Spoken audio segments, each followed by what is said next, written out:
Good will ജംഗ്ഷൻ്റെ പുതിയൊരു വീഡിയോയിലേക്ക് സ്വാഗതം. നമ്മൾ പ്രോബ്ലത്തിൻ്റെ എക്സാം ബാക്കപ്പിൻ്റെ ഫസ്റ്റ് വീഡിയോ ആണ് നമ്മൾ ചെയ്യുന്നത്. അപ്പോൾ എല്ലാവരും അത് കൃത്യമായിട്ട് കണ്ട് നോട്ടൊക്കെ എഴുതി അടിപൊളിയായിട്ടൊക്കെ പഠിച്ചിട്ട് എക്സാമിന് പോവാം കേട്ടോ. അപ്പോൾ ഈ ക്വസ്റ്റ്യൻ പേപ്പറിൽ തിയറി സെക്ഷനാണ് പാർട്ട് എയിൽ. അത് വേഗം ഒന്ന് പറഞ്ഞിട്ട് പാർട്ട് ബിയിലും പാർട്ട് സിയിലും വന്നിട്ടുള്ള പ്രോബ്ലംസ് നമുക്ക് എങ്ങനെ വർക്കൗട്ട് ചെയ്യാം നമുക്ക് നോക്കാം. അപ്പോൾ പാർട്ട് എയിലെ തിയറി ക്വസ്റ്റ്യൻ ആണ്. തിയറി ക്വസ്റ്റ്യൻ്റെ ഓൾറെഡി നമ്മൾ എക്സാം ബാക്കപ്പിൻ്റെ 5 വീഡിയോസ് ഇട്ടിട്ടുണ്ട്. തിയറീസ് എല്ലാ ചാപ്റ്ററിൻ്റെയും ഉറപ്പായിട്ടും വരുന്ന തിയറി ക്വസ്റ്റ്യൻസ് നമ്മൾ ഇട്ടിട്ടുണ്ട് കേട്ടോ. അപ്പോൾ അത് കാണാത്തവരാണെങ്കിൽ അത് ഉറപ്പായിട്ടും കാണാം കേട്ടോ. അപ്പോൾ പാർട്ട് എ നമുക്ക് 2023 ചോദിച്ചിട്ടുള്ള ക്വസ്റ്റ്യൻ പേപ്പറാണിത്. What you mean by total income? എന്താണ് ടോട്ടൽ ഇൻകം? എല്ലാവർക്കും അറിയാം. ടോട്ടൽ ഇൻകം എന്ന് പറഞ്ഞാൽ എന്താണ്? ഗ്രോസ് ടോട്ടൽ ഇൻകത്തിൽ നിന്ന് നമുക്ക് ഡിഡക്ഷൻസ് മൈനസ് ചെയ്യുക. എന്താ GTA ഗ്രോസ് ടോട്ടൽ ഇൻകം എന്ന് പറഞ്ഞാൽ? It is a sum total of 5 head of income. 5 head of ഇൻകത്തിൻ്റെ സം ടോട്ടലാണ് gross total income. Income from salary, income from house property, അതുപോലെ PGBP, capital gain, income from other source, ഇതെല്ലാം കൂടി കൂട്ടി കിട്ടുന്നതാണ് gross total income. അതിൽ നിന്ന് deductions 80C to 80U വരെയുള്ള ഡിഡക്ഷൻസ് കുറയ്ക്കുമ്പോൾ കിട്ടുന്ന എമൗണ്ടിനെയാണ് ടോട്ടൽ ഇൻകം അഥവാ ടാക്സബിൾ ഇൻകം എന്ന് പറയാം. അടുത്താണ് അസസിയും ഡീംഡ് അസസിയും. അസസി എന്ന് പറഞ്ഞാൽ നിങ്ങൾക്കറിയാം, who is liable to pay tax. ആരാണോ ടാക്സ് അടയ്ക്കാൻ ലയബിൾ ആകുന്ന ആ പേഴ്സണെയാണ് നമ്മൾ അസസി എന്ന് പറയുക അല്ലേ. ഡീംഡ് അസസി എന്ന് പറഞ്ഞാൽ റെപ്രസെൻറ്റേറ്റീവ് അസസിയാണ്. അതായത് മറ്റൊരാൾക്ക് വേണ്ടി ഒരാൾ ടാക്സ് അടച്ചാൽ അല്ലെങ്കിൽ ടാക്സ് അടയ്ക്കാൻ ലയബിൾ ആയാൽ അവരാണ് ഡീംഡ് അസസി എന്ന് പറയുക അല്ലേ. അപ്പോൾ മൈനറിന് വേണ്ടിയിട്ട് പാരൻറ്റ് ചിലപ്പോൾ ഡീംഡ് അസസി ആവാം. അതുപോലെ which are the deductions from salary allowed under income tax? Income ടാക്സിൽ സാലറിയിൽ വരുന്ന ഡിഡക്ഷനാണ് ചോദിച്ചത്. ഒരു 3 ഡിഡക്ഷനാണ് സാലറിയിൽ വരുന്നത്. ഒന്നാമത് സെക്ഷൻ 16(1) പ്രകാരം സ്റ്റാൻഡേർഡ് ഡിഡക്ഷൻ 50,000, 16(2) പ്രകാരം എൻ്റർടൈൻമെൻറ്റ് അലവൻസ്, 16(3) പ്രകാരം പ്രൊഫഷണൽ ടാക്സ്. അടുത്ത എന്താണ് ഗ്രാറ്റുവിറ്റി? ഗവൺമെൻറ് എംപ്ലോയീസിൻ്റെ ഗ്രാറ്റുവിറ്റി എങ്ങനെയാണ് കണ്ടുപിടിക്കുക? ഗ്രാറ്റുവിറ്റി ഗവൺമെൻറ് എംപ്ലോയിക്ക് എക്സംപ്റ്റഡ് ആണെന്നാണ് പറയുന്നത്. ഗ്രാറ്റുവിറ്റി എന്താണെന്നുള്ളത് പറയാം. It's a retirement benefit. എന്താണ് എവിടുന്ന്? From employer, by his employee. എംപ്ലോയറുടെ കയ്യിൽ നിന്ന് റിട്ടയർമെൻറ്റ് ബെനിഫിറ്റാണ് ഗ്രാറ്റുവിറ്റി എന്ന് പറഞ്ഞിട്ടുണ്ടെങ്കിൽ ഗവൺമെൻറ് എംപ്ലോയിക്ക് ഈ ഗ്രാറ്റുവിറ്റി എന്താണ്? എത്ര ഗ്രാറ്റുവിറ്റി കിട്ടിയാലും അത് എക്സംപ്റ്റഡ് ആണ്. ഈ ഹൗ ഈ സെൽഫ് ഒക്യുപ്പൈഡ് ഹൗസ് വാല്യൂ? എങ്ങനെ സെൽഫ് ഒക്യുപ്പൈഡ് ഹൗസിൻ്റെ വാല്യൂഷൻ നമ്മൾ ചെയ്യുക? സെൽഫ് ഒക്യുപ്പൈഡ് ഹൗസ് പ്രോപ്പർട്ടി ആണെങ്കിൽ annual value of self occupied house is നില്ലായിരിക്കും. അതായത് ആനുവൽ വാല്യൂ നില്ലായിരിക്കും. പിന്നെ നമ്മുടെ 30% ഓഫ് ആനുവൽ വാല്യൂ നില്ലായിരിക്കും. പിന്നെ ഇൻട്രസ്റ്റ് ഓൺ ലോൺ മാത്രമേ ഉണ്ടാവുള്ളൂ.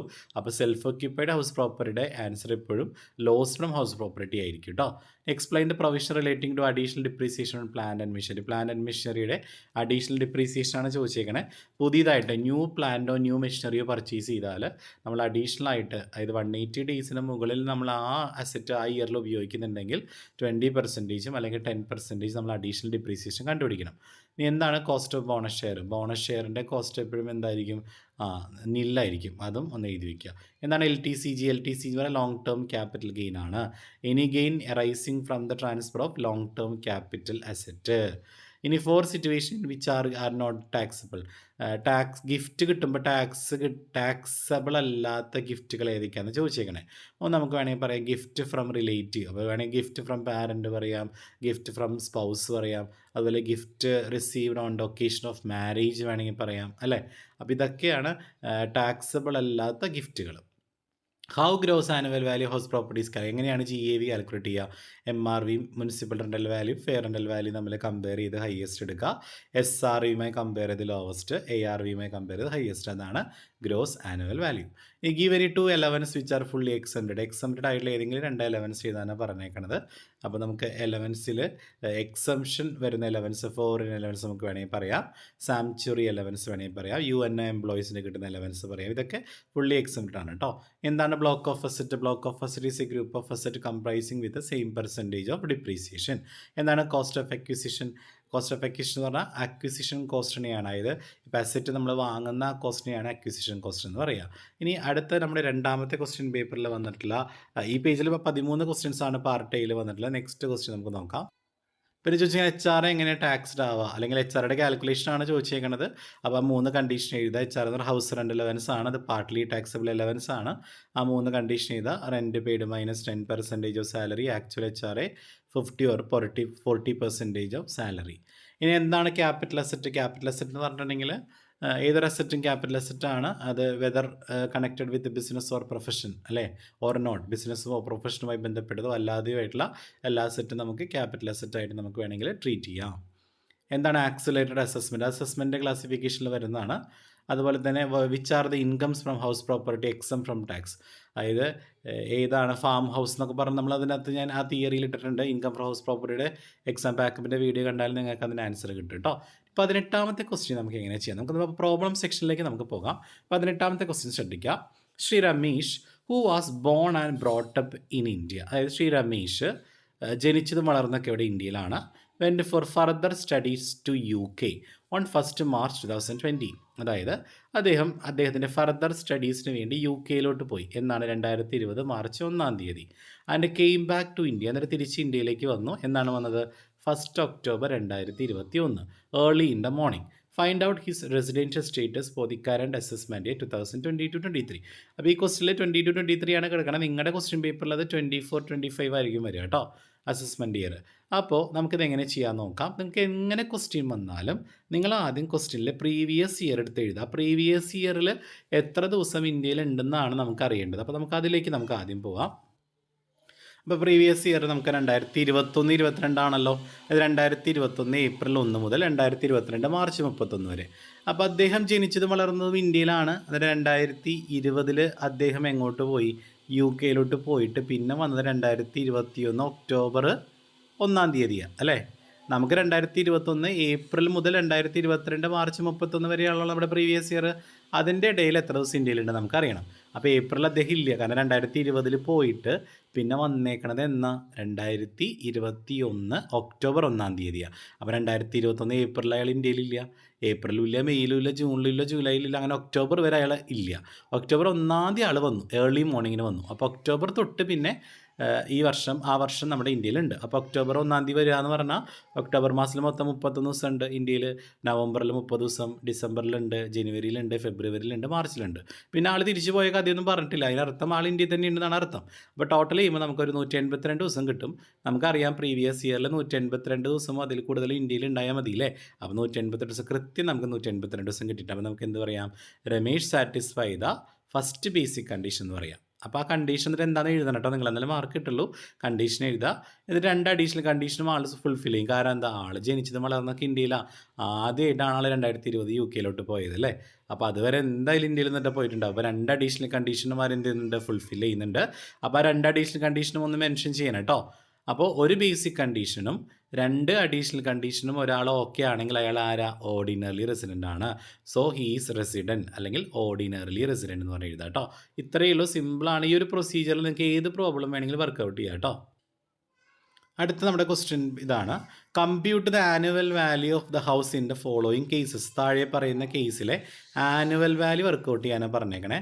മുനിസിപ്പൽ വാല്യൂ 1 ലക്ഷം ഉണ്ട്, fair rental value 1,20,000, standard rent 90,000, annual rent ഉണ്ട് 1,32,000, മുനിസിപ്പൽ ടാക്സ് 10% ഓഫ് MV എന്ന് പറഞ്ഞാൽ മുനിസിപ്പൽ വാല്യൂ ആണ്. അത് അടച്ചേക്കുന്നത് ഓണർ തന്നെയാണ്. ഓണർ അടച്ചാൽ മാത്രമേ നമുക്കത് കുറയ്ക്കാൻ പറ്റുള്ളൂ. നിങ്ങൾക്ക് കാണാൻ അറിയാമല്ലോ, ആനുവൽ വാല്യൂ കാണാൻ MRV FRV തമ്മിൽ കമ്പയർ ചെയ്യുക, വലുതെടുക്കുക. SRVയുമായി കമ്പയർ ചെയ്തിട്ട് ചെറുതെടുക്കുക. ARയുമായി കമ്പയർ ചെയ്ത് വലുതെടുക്കുക. അതിൽ നിന്ന് മുനിസിപ്പൽ ടാക്സ് കുറയ്ക്കുക. നമുക്ക് എങ്ങനെ ചെയ്യാം നമുക്ക് നോക്കാം. ഓക്കെ, MRV 1 ലക്ഷമാണ്, FRV 1,20,000. രണ്ടും തമ്മിൽ കമ്പയർ ചെയ്തിട്ട് വലുതെടുക്കുക, 1,20,000. SRV ആണ് അടുത്ത് 90,000 ക്വസ്റ്റിൽ വന്നേക്കണേ. അപ്പോൾ 1,20,000 90,000 കമ്പയർ ചെയ്തിട്ട് ചെറുതെടുക്കുക, 90,000 എടുക്കുക. പിന്നെ ARV ആണ് 1,32,000. അപ്പോൾ 90,000 ARVയുമായി കമ്പയർ ചെയ്യുമ്പോൾ എപ്പോഴും വലുതെടുക്കേണ്ടത്. അപ്പോൾ 1,32,000 അതാണ് ഗ്രോസ് ആനുവൽ വാല്യൂ. എപ്പോഴും SRVയുമായിട്ട് കമ്പയർ ചെയ്യുമ്പോൾ മാത്രമേ നമ്മൾ ചെറുതെടുക്കുള്ളൂ, ബാക്കിയെല്ലാം വലിയ എമൗണ്ട് തന്നെ എടുക്കുക. അപ്പോൾ GAV 1,32,000. മുനിസിപ്പൽ ടാക്സ് ഉണ്ട്, അത് MVയുടെ മുനിസിപ്പൽ വാല്യൂവിൻ്റെ 10% എന്ന് പറയണം. മുനിസിപ്പൽ വാല്യൂ 1 ലക്ഷം അല്ലേ. അപ്പോൾ 1 ലക്ഷം ഇൻറ്റു 10/100 10,000 രൂപ കുറയ്ക്കുക. അപ്പോൾ 1,32,000 10,000 കുറച്ചാൽ 1,22,000. അതാണ് നമ്മുടെ ആനുവൽ വാല്യൂ. സിമ്പിൾ, 5 മാർക്ക് സുഖമായിട്ട് നമുക്ക് വാങ്ങിയെടുക്കാം കേട്ടോ. അടുത്ത 5 മാർക്കിൻ്റെ ഡിപ്രീസിയേഷൻ്റെ ഒരു ക്വസ്റ്റ്യൻ ആണ്. On 1 April 2021 the written down value of block of asset തന്നിട്ടുണ്ട്. അവിടെ റേറ്റ് ഓഫ് ഡിപ്രീസിയേഷൻ 25% എന്ന് പറഞ്ഞേക്കാം. അപ്പോൾ നിങ്ങൾ തന്നിട്ടുണ്ടെങ്കിൽ അത് വെച്ച് ചെയ്യാൻ പാടുള്ളൂ. 13 ലക്ഷം പുതിയൊരു മെഷീനറി വാങ്ങിയിട്ടുണ്ട്, 2 ലക്ഷം രൂപയ്ക്ക് നവംബറിൽ. 20th മാർച്ചിൽ എന്ത് ചെയ്തു, ആ 12 മെഷീൻസ് നമ്മൾ വിറ്റിട്ടുണ്ട് 1 ലക്ഷം രൂപയ്ക്ക് എന്ന് പറയുന്നുണ്ട്. compute the amount of depreciation. The assessee is not entitled to additional depreciation. Machine additional depreciation ചെയ്യേണ്ടെന്ന് പറഞ്ഞിട്ടുണ്ട് കേട്ടോ. അപ്പോൾ ചെയ്യേണ്ട കാര്യമില്ല. ഞാൻ ചെയ്ത് കാണിച്ചു തരാം. ചിലപ്പോൾ ചെയ്യാൻ പറഞ്ഞാൽ അപ്പോൾ ചെയ്തും കാണിച്ചു തരാം. അപ്പോൾ 13 ലക്ഷം രൂപയുടെയാണ് WDV ഉള്ളത്. ഓപ്പണിംഗ് ഡേറ്റിൽ നമുക്ക് 25% ഡിപ്രീസിയേഷൻ കാണാൻ ക്വസ്റ്റിനിൽ പറഞ്ഞേക്കണേ. 13 ലക്ഷം രൂപയുടെ മെഷീനറി ഉണ്ടായിരുന്നു. അപ്പോൾ വിറ്റത് എത്ര രൂപയ്ക്ക്? 1 ലക്ഷം രൂപയ്ക്ക്. നിങ്ങൾ എന്ത് ചെയ്യണം? എപ്പോഴും ഓപ്പണിങ്ങിലുള്ള മെഷീനറിയിൽ നിങ്ങൾ സോൾഡ് എപ്പോഴും കുറയ്ക്കുക, എന്നിട്ട് വേണം ഡിപ്രീസിയേഷൻ കാണാൻ. അപ്പോൾ ഈ 13 ലക്ഷത്തിൽ നിന്ന് 1 ലക്ഷം രൂപയ്ക്കല്ലേ മെഷീനറി എല്ലാം വിറ്റത്? ആ 1 ലക്ഷം കുറച്ചിട്ട് അതിന് 25% കാണാം കേട്ടോ. എന്നിട്ട് നമുക്ക് എന്ത് ചെയ്യാം? ആ 2 ലക്ഷത്തിന് നമ്മൾ വീണ്ടും മെഷീനറി മേടിച്ചിട്ടില്ല നവംബർ 1-ാം തീയതി, അതിന് സെപ്പറേറ്റ് നമുക്ക് മെഷീനറി കാണാം. ഇവിടെ അഡീഷണൽ ഡിപ്രീസിയേഷൻ കാണണ്ടെന്ന് പറഞ്ഞിട്ടുണ്ട്, അതുകൊണ്ട് നിങ്ങൾ കാണണ്ട. ഇനി പറഞ്ഞിട്ടില്ലെങ്കിൽ നിർബന്ധമായിട്ടും കാണണം. ഞാൻ പറഞ്ഞുതരാം, നോക്കാം നമുക്ക്. അപ്പോൾ WDV ഓഫ് മെഷീൻ എത്രയാണ്? 13 ലക്ഷം. അതിന് സോൾഡ് കുറയ്ക്കുക, 1 ലക്ഷം കുറയ്ക്കുക, അപ്പോൾ 12 ലക്ഷം. ആ 12 ലക്ഷത്തിന് എത്ര ശതമാനം ഡിപ്രീസിയേഷൻ? 25% എന്നല്ലേ പറഞ്ഞേക്കണേ. അപ്പോൾ 12 ലക്ഷം ഇൻറ്റു 25/100 3 ലക്ഷം കിട്ടും. അതാണ് ഡിപ്രീസിയേഷൻ. ഇനി പുതിയൊരു മെഷീനറി വാങ്ങിയിട്ടില്ലേ നമ്മൾ? നവംബർ 1-ാം തീയതി വാങ്ങിയിട്ടുണ്ട് അല്ലേ? അപ്പോൾ നവംബർ, ഡിസംബർ, ജനുവരി, ഫെബ്രുവരി, മാർച്ച്, ആ വർഷം നമ്മൾ ആകെ ഒരു 5 മാസമേ നമ്മൾ ആ മെഷീനറി ഉപയോഗിച്ചിട്ടുള്ളൂ. അപ്പോൾ 13, 15, ഒരു 150 ദിവസമേ ഉണ്ടാവുള്ളൂ നമ്മുടെ കയ്യിൽ അല്ലേ? 180 ദിവസം ഇല്ലെങ്കിൽ, 180 ദിവസത്തിൽ താഴെയാണ് നമ്മളൊരു അസറ്റ് ഉപയോഗിക്കുന്നതെങ്കിൽ നമ്മൾ സാധാരണ കാണുന്ന ഡിപ്രീസിയേഷൻ അല്ല കണ്ടുപിടിക്കുന്നത്, അതിൻ്റെ പകുതിയെ കണ്ടാൽ മതി. അപ്പോൾ നമ്മൾ 2 ലക്ഷം രൂപയ്ക്കല്ലേ പുതിയ മെഷീനറി വാങ്ങിയത്? അപ്പോൾ 2 ലക്ഷം ഇൻറ്റു 25% ചെയ്യേണ്ട, അതിൻ്റെ പകുതി 12.5% എടുത്താൽ മതി. കാരണം 180 ദിവസം ഇല്ലാത്തതുകൊണ്ട്. അപ്പോൾ 25,000 വരും. അപ്പോൾ ടോട്ടൽ 3,25,000 ആണ് ഇതിൻ്റെ ആൻസർ വരിക. ഇനിയിപ്പോൾ അവിടെ അഡീഷണൽ ഡിപ്രീസിയേഷൻ കാണാൻ പറഞ്ഞിട്ടില്ല കേട്ടോ. ഇനിയിപ്പോൾ അഡീഷണൽ ഡിപ്രീസിയേഷൻ്റെ കേസ് ഒന്നും ക്വസ്റ്റ്യനിൽ അത് കാണണ്ടെന്നോ അങ്ങനെ ഒന്നും പറഞ്ഞിട്ടില്ലെങ്കിൽ നിങ്ങൾ അത് കണ്ടുപിടിക്കണം. കാരണം പുതിയ മെഷീനറിയോ പുതിയ പ്ലാന്റോ വാങ്ങിയാൽ നമ്മൾ ഒരു 20% അഡീഷണൽ ഡിപ്രീസിയേഷൻ കാണണം. 180 ദിവസം ഇല്ലാത്തൊരു അസറ്റ് ആണെങ്കിലോ, നമ്മളൊരു അസറ്റ് വാങ്ങിയിട്ട് പുതിയ പ്ലാന്റ് അല്ലെങ്കിൽ പുതിയ മെഷീനറി വാങ്ങിയിട്ട് ആ വർഷം നമ്മളൊരു 180 ദിവസം ഉപയോഗിക്കുന്നില്ലെങ്കിൽ അഡീഷണൽ ഡിപ്രീസിയേഷൻ നമ്മളൊരു 10% കണ്ടാൽ മതി. അപ്പോൾ ഇവിടുത്തെ കേസിൽ 180 ദിവസം ഇല്ലല്ലോ. ആ മെഷീനറി നമ്മൾ നവംബറിലല്ലേ മേടിച്ചത്, ആ 2 ലക്ഷം രൂപയുടെ. അപ്പോൾ ആ 2 ലക്ഷത്തിന് നമ്മൾ അഡീഷണൽ ഡിപ്രീസിയേഷൻ 20 അല്ല കാണേണ്ടത്, 10 ആണ്, 20,000. പക്ഷെ അത് കാണണ്ട കേട്ടോ. ഈ ക്വസ്റ്റനിൽ അഡീഷണൽ ഡിപ്രീസിയേഷൻ ചെയ്യണ്ട എന്ന് ക്വസ്റ്റനിൽ വ്യക്തമായി എടുത്ത് പറഞ്ഞിട്ടുണ്ട്. അതുകൊണ്ട് 20,000 ചെയ്യണ്ട, ആ 25,000 വരെ ചെയ്താൽ മതി. അപ്പോൾ ടോട്ടൽ 3,25,000 ആണ് നമുക്ക് ഈ ക്വസ്റ്റ്യൻ പ്രകാരമുള്ള ആൻസർ കിട്ടുക. ഇനിയിപ്പോൾ ഈ ക്വസ്റ്റ്യനിൽ ആ അഡീഷണൽ കാണണ്ടെന്ന് പറഞ്ഞത് കൊണ്ടാണ് കാണാതിരുന്നത്. ഇനി അത് പറഞ്ഞിട്ടില്ലെങ്കിൽ നിങ്ങൾക്ക് ആൻസർ 3,45,000 ആയിരിക്കും കിട്ടുക കേട്ടോ. അഡീഷണലും കൂടി നമ്മൾ ശരിക്കും കാണണം.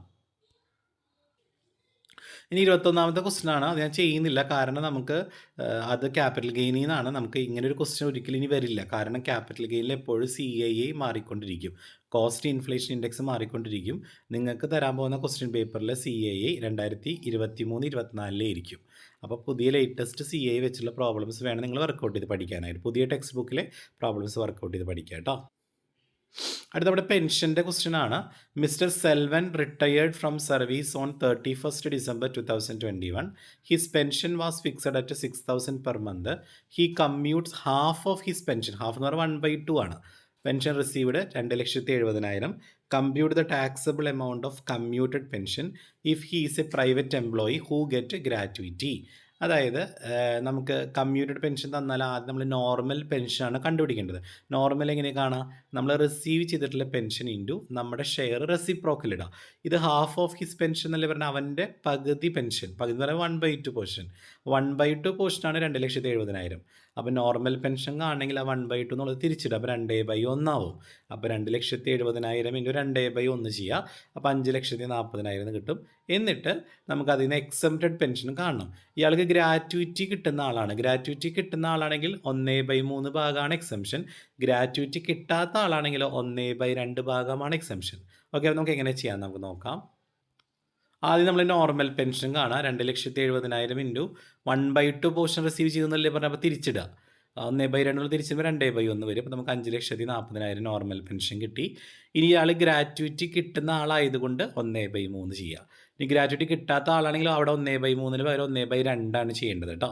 അപ്പോൾ 5,40,000 1/3 ഭാഗം, അതായത് 1,80,000 രൂപയ്ക്ക് നമ്മുടെ അദ്ദേഹം ടാക്സ് അടയ്ക്കേണ്ട, സെൽവൻ ടാക്സ് അടയ്ക്കേണ്ട. അപ്പോൾ കിട്ടിയ 2,70,000 1,80,000 രൂപയ്ക്ക് ടാക്സ് അടയ്ക്കേണ്ട. ബാക്കി 90,000 രൂപയാണ് അദ്ദേഹത്തിൻ്റെ ടാക്സബിൾ എമൗണ്ട് ഓഫ് പെൻഷൻ. അപ്പോൾ ടാക്സബിൾ കാണാൻ പറയണേ, എക്സംപ്റ്റഡ് അല്ല കാണാൻ പറഞ്ഞേക്കണേ. എക്സംപ്റ്റഡ് ആണെങ്കിൽ 1,80,000 വരെ ചെയ്താൽ മതിയായിരുന്നു. പക്ഷേ ഇവിടെ ടാക്സബിൾ ആയതുകൊണ്ട് അത് മൈനസ് ചെയ്തിട്ട് വേണം എഴുതാൻ കേട്ടോ. അതുകൊണ്ട് ഇത് പ്രത്യേകം ശ്രദ്ധിക്കും. ഇനി explain the income chargeable under income from other source. Income from other സോഴ്സിൽ വരുന്ന ഐറ്റംസ് എഴുതാനാണ് പറഞ്ഞേക്കണേ.